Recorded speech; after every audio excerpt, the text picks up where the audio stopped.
welcome to Cult Movie Cult, where we watch and discuss the horrific, the obscure, and the flat-out strange from the other side of cinema. This is Mark Dickerson. And I'm Jeremy Fink. And this is the third installment in our series 80s Indies. Today we'll be discussing 1982's Smithereens, directed by Susan Seidelman. You know, I got in a fight on a bus once. Some jerk's giving me a hard time, lawyer type, reading the New York Times. And he kept inching his shoulder closer to mine, so I kept moving away. But all the time he's hiding behind his paper, like he's minding his own business. So you know what I did? I pretended like I was lighting a cigarette, and then I reached over and I lit his New York Times on fire. Boy, was he pissed. So was a bus driver. He kicked me off the bus. I had a good laugh at him. I didn't pay to get on the bus anyway. You didn't really do that. Yeah, I did. No big deal. Smithereens is a 1982 American drama film directed by Susan Seidelman and starring Susan Berman, Brad Rinn, and punk rock icon Richard Hell. The film follows a narcissistic young woman from New Jersey who comes to New York City to join the punk subculture, only to find that being part of the scene is harder than she thought it would be. Yeah.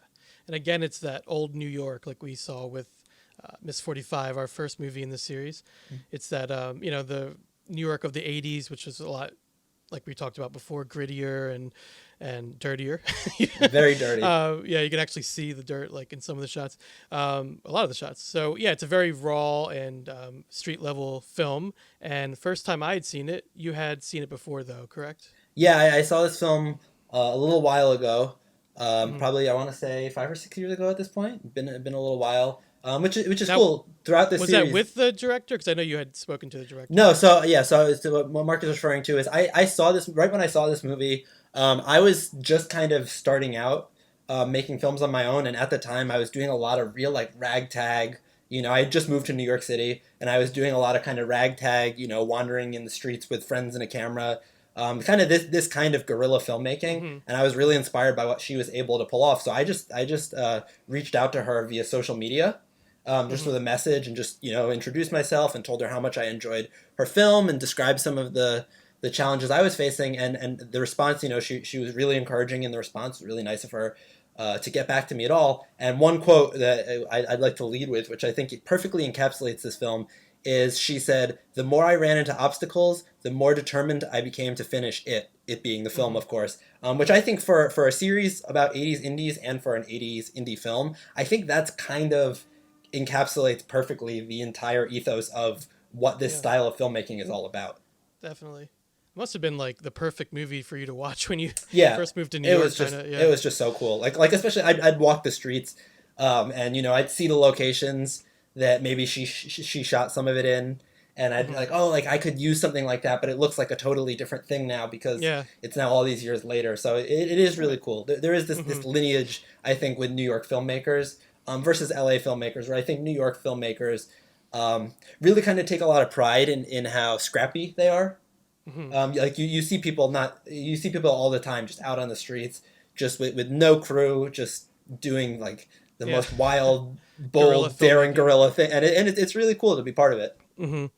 Yeah, and this was 1982. So the same year as the last film we talked about, Eating Raoul, although on the other side of the country. So that was took place in LA, and this takes place in New York, obviously. And this is, I would say, a very different vibe from the first two 80s indies that we've talked about so far.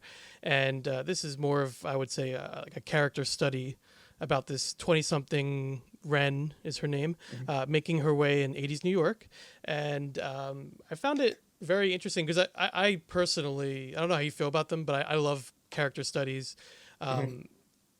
I think, for a low budget movie, doing that kind of a film makes a lot of sense, and it lets you be more loose. And also, if you know that as an audience member, that's what you're watching, I think you can, your expectations will be more in line with what's presented to you, right? Because if you're not expecting too much of a story or too much plot or anything like that, then you kind of just go along for the ride. So I like those kinds of movies where you kind of just strap in and go along with this character. And a lot of times the character is not, maybe not the funnest to be around, as I would say with this character, Ren, and like the movie The Comedy comes to mind. I don't know if you've seen that with Tim Heidecker. where you're following this awful person and his awful friends, and I find that. And Bad Lieutenant, we talked about Abel Ferreira. That's another movie that comes to mind. So these character studies to me are very interesting. Just following these people and seeing what their story is. And Ren's story is a very I would say unique one, but not too unique, right? I think a lot of people maybe found themselves in this category, or even today find themselves moving to a new city and trying to fit in with different cliques and different groups. So I think it's a very relatable story. Yeah. Not one that gets told a lot. So I thought that was interesting. And it's definitely very quirky, very raw movie. And it's also, it encapsulates the waning punk scene at the time. It kind of hit its peak, I guess, around this time, you could say. Yeah. Or I guess even a little bit before, the Sex Pistols, late 70s, early 80s.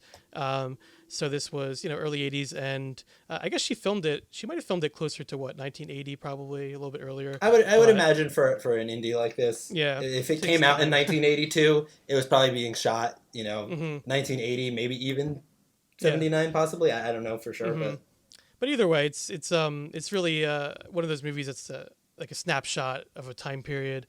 And so the movie starts out with this character, Ren, just a young woman who we gather she's recently moved to New York, and she's walking around the streets, handing out flyers for a show. And it really just throws you into, I think Susan Seidelman does a great job just throwing you into that energy, that raw energy of the city, and also of the live show once we get into the small venue that she goes into. And the camera work is very kinetic in that opening. And Ren meets someone named Paul, who's a young man who's kind of in the same situation as her. And so Ren and Paul meet at the show, and they kind of keep running into each other after that. And eventually Paul takes her out.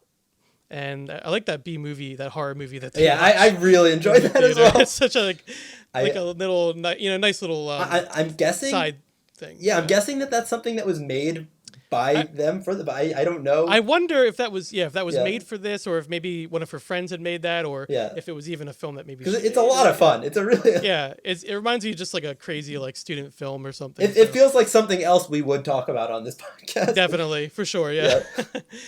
So I love that. I thought that was great. And Paul's in a band. Ren is not a musician. She's not in any bands, although I guess her whole thing, Jeremy, is that she wants to be part of the scene without actually really contributing anything. She doesn't really play an instrument or sing or anything like that. I guess you could say maybe publicity. She tries to drum up, publicity. Kind of like a manager or a hype woman. Yeah, something along those lines. Yeah, so Paul is either in a band or has been, he's a musician. He has been in bands. So Ren tries to help him make connections in the city.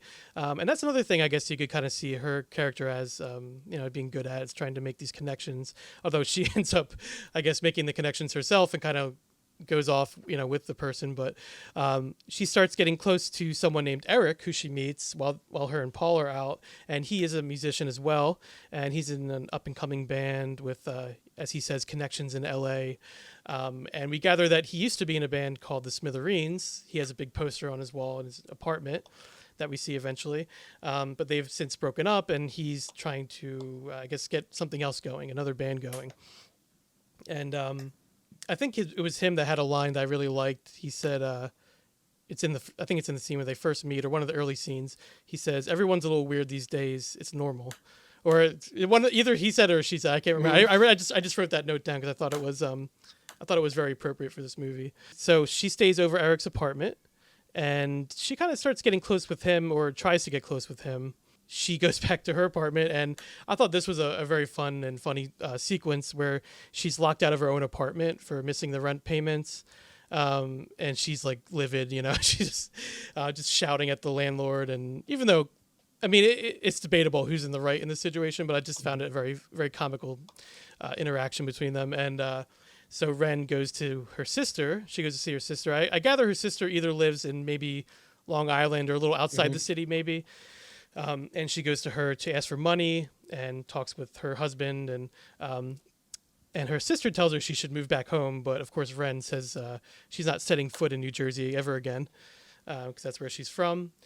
And she eventually goes back to Paul, and I like that Paul actually stood up for himself in that scene, because she basically left him high and dry after they met and went on a date together. And but Paul's kind of not having it. He's alone by himself in his van in the middle of his parking lot. I guess it's like an abandoned parking lot. But ultimately he gives in, because I guess she is in some way. A lot of people describe this character, Ren's character, as like annoying, but I actually saw her as more endearing than that. I guess maybe I have a soft spot for the dreamers, But ultimately he gives in. And because he does like her, I think Paul really does like her in this movie. And there's a nice shot of him trying to start his van to kind of get away from her, but Ren's visible in the side mirror of the van, and she's kind of just standing there watching him. And then he eventually stops and goes back. They actually together they hatch a plot to rob her own apartment to get her stuff back, which I thought was another fun little scene. Going in with masks on. Yeah, a little petty crime there to kind of foreshadow what happens later, which I also liked. And she stays with Paul for a lot of the movie, or either stays with him or leaves him and comes back to him in his van in the parking lot. Eventually she starts crashing at Eric's place again, and he starts bringing another girl home. And, so there's this kind of back and forth with, okay, who's dating who thinks they're dating who actually doesn't care, I kind of feel like Eric doesn't really care, right? He's like just kind of trying to get his band going and try to make connections. So, yeah. He'll do whatever he has to do. Exactly. Which is very punk rock. So, yeah. And I like when she comes back to his apartment, she's like, "Didn't you say come back anytime?" And he's like, "No, no, I didn't say that." So yeah, he kind of just doesn't care, which I think just makes Ren maybe want to hang out with him more, because she probably thinks that's cool and very punk rock of him. She comes back and he says so Ren goes back to Paul again, and he's like, you come back here stinking like an old drunk, so he kind of keeps trying to push her away. And I thought it was one of the more interesting relationship dynamics that I've seen in a film. Like, are they together romantically or as roommates, van mates, or is it more of like a codependent relationship? They're like both kind of just stubborn, like using each other. Like, he needs company because he's lonely, and she needs a place to crash. So because of that, they find some kind of weird balance. Because I think ultimately this movie is about lonely people, right? I mean, it's about people that are trying to belong, and it's about drifters. I mean, they're basically drifters, even what's interesting to me about this movie is even the people who have apartments are still living like they're homeless. Like, they're still sleeping on the floor. The place is a mess. The bathtub's filled with bottles of liquor. Like, even the people who have it, with the exception of Ren's friend, whose name is escaping me right this moment. And I'm not seeing it. But Ren has a friend, and Cecile. Cecilia. Sorry. So her friend Cecilia, with the exception of her, she seems to kind of have it together in terms of her apartment. But even she says, "I have 4 roommates."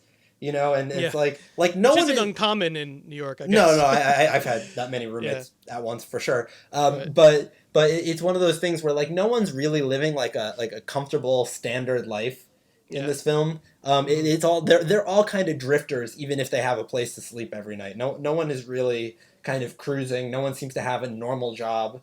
Everyone is kind of all over the place, just figuring out how they're going to get through every single day. Yeah, how to get through the cracks, I guess. Yeah. And Ren has a really good line when she goes back to Paul and they're sitting in the van. She says, "Everyone's trying so hard to be cool, and they're all a bunch of big zeros." Yeah. And it's like, because that's like how she sees everyone else, but that's kind of also, I think, secretly how she sees herself, or doesn't want to see herself, but it's kind of what she's doing. So just to go back to, like I said, there's not much of a plot in this film. It's more of a character study, but just to kind of give the rest of what basically happens. So surprise, Eric's LA plans fall through, and he proposes a dangerous idea to Ren to get some money. So they end up, they rob a man in a bar. So I guess Ren meets him, and it's kind of like what's the term for that? Where it's like you're like you find like a mark, like someone who seems like you can kind of get over on them. Yeah. So they, she kind of flirts with this older guy, and they get in a cab together, and then Paul or I'm sorry, and then Eric gets in the other side of the cab and takes a gun out, and you know, points it at the guy, and basically they rob him, and this is all to keep their LA dreams alive, I guess.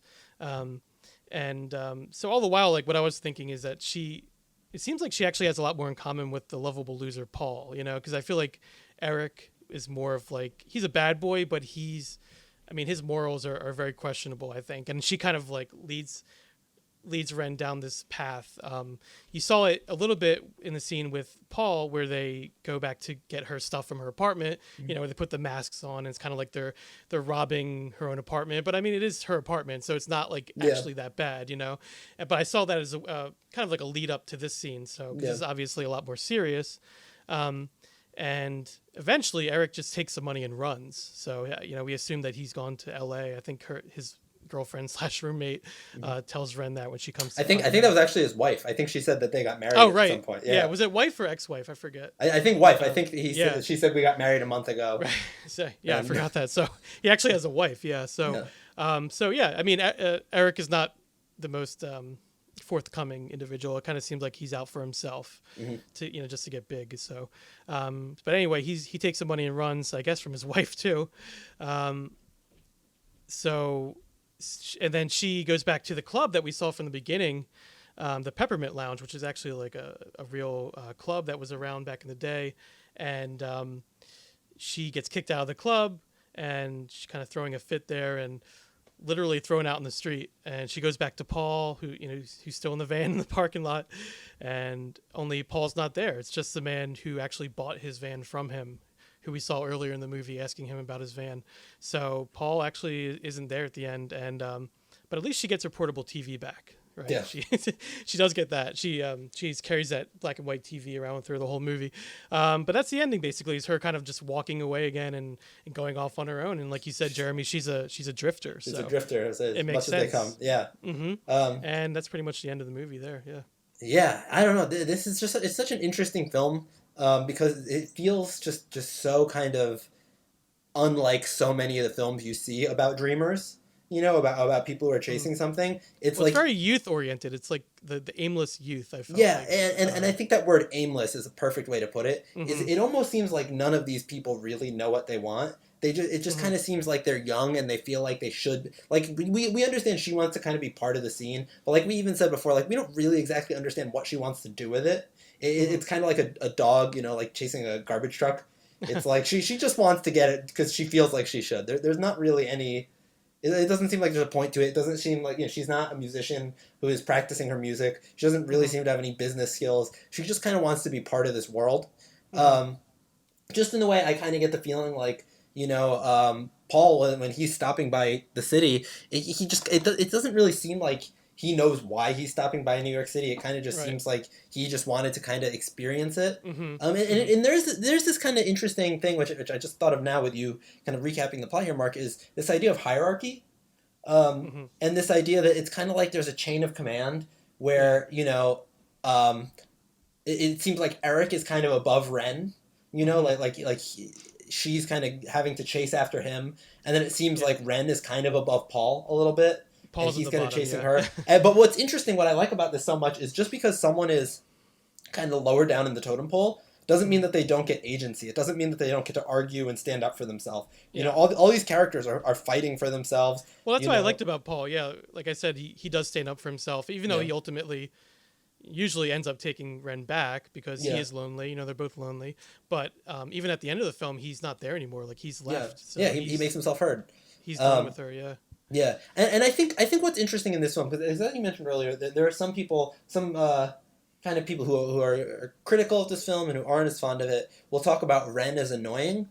Yeah, which is really really described as like abrasive and all kinds of, which I understand, but I understand where they're coming from. But I don't know. At least personally, I think a lot of that probably has to do with the fact that we're following a young woman rather than a young man. Yeah, I think you know, because you see plenty of these young men in cinema who are you know, kind of jackasses and taking advantage. I mean, I don't think You don't like see that too much with with young women, and women I think if her character was a man, people would say, oh, he's a shady dealer, he's tough, Yeah. he's He's great. just a shyster. Yeah. He's just, but because it's a young Right. woman, I think people are kind of like, oh, she's annoying. But like, I think Yeah. there's something kind of really radically exciting, particularly about a movie from 1982 that Yeah. shows like a young woman fighting, but not in a glamorous way. Like she's not Yeah. like the sweet girl who wants something. Like she's It someone actually- who's a little weathered. It felt like very modern, actually. Yeah.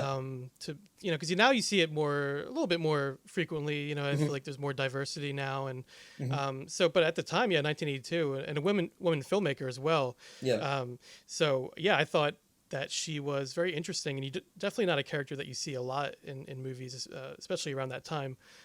Which, I think that's why I was so fascinated by her and interested in what she was going to do next. And I did want to talk about the acting because I felt like the actor choices were interesting, and I think they made sense because I think actually all the stars of the movie, apart from Richard Hell, were all newcomers to the screen.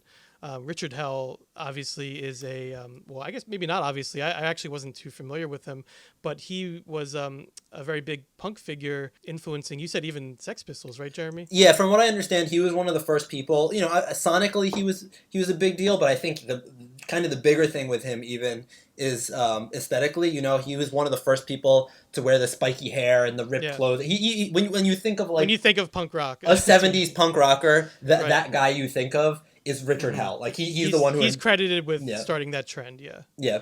So he kind of had the whole style down, and he was in a lot of bands. I would say notably Television, a band called Neon Boys, the Heartbreakers, and he also was. He had a band after his own name, Richard Hell and the Voidoids, and they had an album, Blank Generation, which was very influential. It came out in 1977. A very influential punk album, and so he was legit. I mean, he was the real deal. And so I guess you could say at this time in the early 80s, maybe he wasn't as, maybe he wasn't as prolific, but I think it's interesting to have a figure like that in this movie and playing that role. It just brings that extra authenticity to it. Yeah. And I think everyone in the movie does feel very authentic, and I think sometimes maybe the acting didn't work as well as maybe everyone wanted it to, as a filmmaker wanted it to. But I think that's just part of it being a very raw, kind of visceral film. I think they were just trying to get a certain energy down, and just doing what they could and filming what they knew, the streets that they knew and the people that they were associated with. So well, and also probably not as many takes as you would get on a normal that's film. also true. We're talking about a very low budget film where realistically they might have only had a location long enough to do one take, and if you didn't get the exact perfect performance you wanted, that's life, and you just have to live with it. Yeah, I think a lot of times you do see the limitations in the acting, but like I said, a lot of these actors, this was their first role ever. Maybe they had appeared in maybe off-Broadway play or something like that, but this was their first film for a lot of these people. So, I thought everyone did a good job, and I think conveyed what Susan Seidelman was looking for. And actually, the one actor who played Paul. He was in a movie with Zoe Lund when I was looking up his credits. Oh, really? That's so funny. Oddly enough, from Miss 45, Special Effects from 1985, which I found interesting because that just has a direct connection to another movie we talked about in the series. I thought so. The acting was interesting in the movie, and I did like the main actress. Susan Berman is her name, who played Ren. I thought it was a very interesting portrayal of a wannabe who's always chasing after the next big thing, wanting to be part of the scene without actually really doing anything. And I found her endearing and appealing in that sense, and kind of sad actually. I found her to be a very sad character, but she has moments of just being funny and kind of seeing things as a joke, which is very punk rock, I would say. But I think all around it was a good portrayal of youth in general. That longing, the wanting to be a part of something or to belong. I mean, that definitely is what comes across here. Yeah. And I think something that's funny too is that this character, what she really wants is to be part of the punk scene and live the punk life. But there's kind of nothing more punk than the life she's already living. You know what I mean? Like that. The That's idea true, of punk rock is like, oh, you have to be gritty. And I think there is this thing. I'm a pretty big rock and roll fan, and I think Mark, you are as well, Yeah. just based on some other stuff we talked about in the past. There is this idea in rock and roll where it's like you're supposed to kind of come from nothing and you have to live in the streets for a while, and and I think a lot of the bands that we know and love who kind of have that narrative might not have kind of done it as much as we thought. Like it's like the thing where you find out that someone, oh, they were so street, but realistically their, dad is the executive at the record Trust company. Fund baby or Something like that, which there's nothing wrong. Like, believe me, I know people, and I know of people who come from lineage in the film industry and the music industry and are successful, who are wonderfully talented and deserve everything they get. Nothing wrong. Doesn't mean you can't be authentic. Doesn't mean, but it's one of those things when you see a lot of people kind of claiming to have come from nothing when they didn't. So it's interesting in this, seeing someone who really kind of has nothing, like she's really living the punk rock lifestyle because it's like she has no prospects. She's just a punk, It's almost like there's nothing more punk than just kind of wandering aimlessly, not really being part of anything. Yeah, like she's not punk. She is a punk. Like she is a punk. She is just a street dwelling miscreant who just causes trouble for people, which is kind of really radically fun to watch. It's a unique character, and I thought I actually thought the most interesting thing about Ren as a main character is that she's one of those characters that you don't know if she's lying or if she really believes what she says. Yeah. Or a little bit of both. It's almost like it's almost like you can never really take what she says at face value. Yeah. Which is interesting. Or if she even knows. Or if she even knows. Yeah. It seems like sometimes she's saying things kind of believing that it'll be true, but deep down knowing it's not. She might feel like she's being genuine or think she's being genuine, but she really isn't. Yeah. So I thought that was interesting to see in a main character in a movie for sure. We talked about the acting a little bit. I did want to mention, obviously, so I actually realized when I was watching this movie, Jeremy, that we talked about a lot of the first films from a filmmaker in the series, or we will be talking about a lot coming up. We talked about Miss 45. We're going to talk about Spike Lee's first film. So, and I think that makes sense, right? Because first film from directors.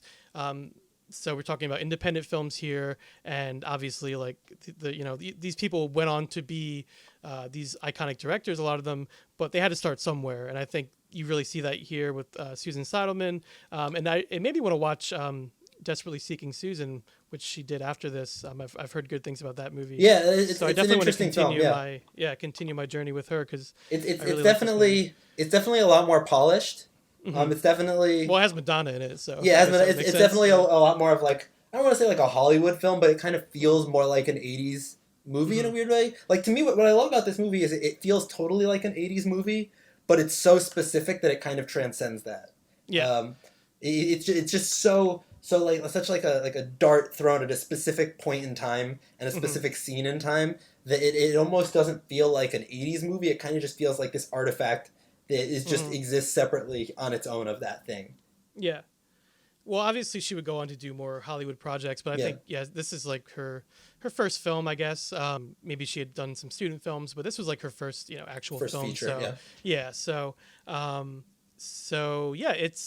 a great first effort, and I think just has that raw energy, not only because it's a first time filmmaker, but just the scene that they were documenting at the time is very raw, and I thought it was very exciting world to be in, and the camera work I thought was at times very it fit what they were trying to portray. Like I said, the scene early on when they're in the club, like it's kind of the camera's kind of like moving along with her, and I thought it was very dynamic. So it's definitely a great film for budding filmmakers to check out. I think it's like one of those inspiring first films to check out. And very interesting as well that this film, I've seen different reports. So I've seen reported that it was one of the first American independent films to be selected to show in the main competition at the Cannes Film Festival. But I've also seen that it is the very first American film or American independent film to screen, to show at the Cannes Film Festival. So whichever one of those is true, it's very impressive. Especially for how much of an indie film this is. We're not talking about like indie, but like with a good amount of money to support it. Like we're talking about it like an indie with a capital I, shooting it with your friends kind of film. Right. So that's really cool. Yeah. And so I'm definitely glad that we included it in this series. But yeah, I didn't have too much else to say about this movie. I just really enjoyed it, my first time watching it. And, I think it was like one of those movies, similar to Liquid Sky or other movies we watched where it's super low budget and you can tell it's just like friends and family, they're helping out with the crew and acting and showing up in the movie. And there's also, I think there's some other like punk, people of the punk scene at that time that kind of show up in the movie in different roles. And actually, you know what? The last thing I wanted to talk about, Jeremy, is the music, because the movie is very much about music. How did you feel about how the music was presented in this movie? I really enjoyed the music with this. I mean, it's subtle. I think for a movie that's kind of about the punk scene, I think it would have been easy to, especially for an independent film, to just fill the movie up with just scenes of like bands playing music, which could be cool in its own right. But I feel like it could have been a little bit of a distraction because that's not really what it's about. Yeah. I like that it was kind of just like a subtle little touch how it's almost like background music. And just this theme would be worked in. What I will say is that the very opening shot of the film, it's a shot of a woman holding a pair of sunglasses, these kind of checkerboard sunglasses that remind me of a pair of Vans skate shoes. She's holding these sunglasses and it's slow motion, and you just have like this kind of like big guitar like build up, and then Ren steals the sunglasses and runs away. Just for me, that moment, and I think that moment was honestly the first time I watched this movie that stuck with me more than anything else that I just loved. It's just like you're just so thrown into the film, and it's just like it's one of those things where when you get one of those moments in a movie where the image, the lighting and the music, it just all work, and the writing, just everything just works together. I think that moment in this movie, that opening shot is one of those rare moments when everything just comes together just so perfectly, and you're just thrown into a world and just totally get exactly the feeling of the film from the first few seconds of the picture. Yeah. I feel like there's actually a couple of iconic shots in the movie, like, though, you mentioned the wardrobe in Miss 45. I think the wardrobe in this movie was really good. Yeah, and terrific. I think probably very authentic. I mean, it's probably a lot of the clothes that maybe the crew or cast were actually wearing, or owned. Or they probably just got them from thrift stores. But the scene, I think it's towards the end of the movie, actually, where Ren is sitting on the subway train and she's dressed in like this very extravagant getup. It's just like very flashy, but also very punk rock at the same time. It's like short skirt, the red lace up shoes, and she's got this like pink, I don't know if it's like Angora or what it is, top on, and it's just like all those colors going on with her laying on the subway seat is just really good, and one of those, like, for me, iconic images of like indie film. And to just touch on the music really quickly, I agree with you, Jeremy, because I'm kind of in the middle, because part of me expected more, I guess, from the music aspect of the film, because the movie is about punk rockers, and I thought, maybe it'd be like a cool soundtrack, whatever. And I do like the soundtrack, but I agree with you, though, that you said, you mentioned that you could go too far in that direction. You could lean too heavily on the music. And I think it's refreshing that the movie did not do that, and that it kind of just let it be a little bit of like a, background character or side character in the film, as opposed to the main character, right? So there really wasn't, I don't think there's hardly any scenes besides maybe a couple of quick scenes at the club where you actually see anyone playing music or any bands like performing or anything like that. It's not what it's about. It's not what it's about. Yeah. So in a way, it's actually pretty refreshing, and because they were focused on a different aspect of what, what was happening in the scene. So I actually thought that was kind of cool. And the more I think about it, I think I do like that approach to the music. And also I wonder, maybe how much of that was they couldn't get the rights to music, or, I wonder if maybe they had people in, like, friends and bands that maybe could have provided music. Although you would think with Richard Hell in the movie, they could get some punk music. Exactly, yeah. So maybe that was maybe it was more of an artistic choice. Kind of an artistic, Yeah, maybe they just decided they didn't want to do that. So, yeah, good on them. I think that it worked out well. But yeah, I think it's a very unique film, and definitely one to check out if you're interested in cult films or indie films or both. Jeremy, did you have any last thoughts or any like moments or scenes that really stuck out to you? I think that opening scene was the big one for me that I just wanted to make sure we hit on that. I will say, just with this movie, if you enjoyed this one, a couple other recommendations that I would have are First off, just another female filmmaker, which is exciting, is The Decline of Western Civilization, Part 1, I've been wanting Penelope to watch Spheris. that. Really, really terrific. Kind of, as far as I'm concerned, the definitive documentary on punk music. So She did it throughout different decades, correct? It's mostly 70s. Okay. The Decline of Western Civilization came out in 1981. So it's mostly 70s into early 80s. But so she did that. That was Part 1. Then she had Decline of Western Civilization Part 2. It's called The Metal Years, which is about kind of Los Angeles metal, which I'm a big fan of hair metal. I really enjoy that one. And then I believe Part 3, I don't think I've actually seen Part 3, but I believe Part 3 kind of gets more into like 90s punk. Okay. But it is interesting seeing these 3 movies kind of track that. So that's one recommendation. Decline of Western. Penelope Spheris, right? That's Penelope Spheris, Yeah, who also who did directed Wayne's World. Wayne's World, yeah. Yeah, which is one of my favorite comedies of all time. Yeah, so someone who really understands rock and roll. And then another recommendation, if you like this one, just this kind of gritty New York City ragtag filmmaking style, is the film Heaven Knows What. It's not their first film, but one of the Safdie brothers' first films. The Safdie brothers, who of course did Uncut Gems recently and Good Time. Heaven Knows What. It's a pretty heavy movie. It's about heroin addiction. But just in terms of gritty New York City filmmaking, I think it's a terrific contemporary example that clearly owes some debts to filmmakers like Susan Seidelman and films like Smithereens. So just those are a couple movies that, if you like this one, I think might be worth kind of checking out. Great. Awesome. And next time on the show, we're going to go to 1983 with Valley Girl, directed by Martha Coolidge. And that has Nicolas Cage in it. And I'm always down for some Nicolas Cage. So very excited. I've not seen that film either. So watch along with us and check it out. And we'll talk about it in part 4 of our series, 80s Indies. Thank you very much for listening to Cult Movie Cult. You can find us on Twitter, Instagram, and Facebook. If you have any cult films you'd like to hear us discuss on the show, or if you'd like to officially join the cult and be a guest on the show, please feel free to reach out to us at cultmoviecult@gmail.com. This has been Cult Movie Cult, and until next time, so long from the other side.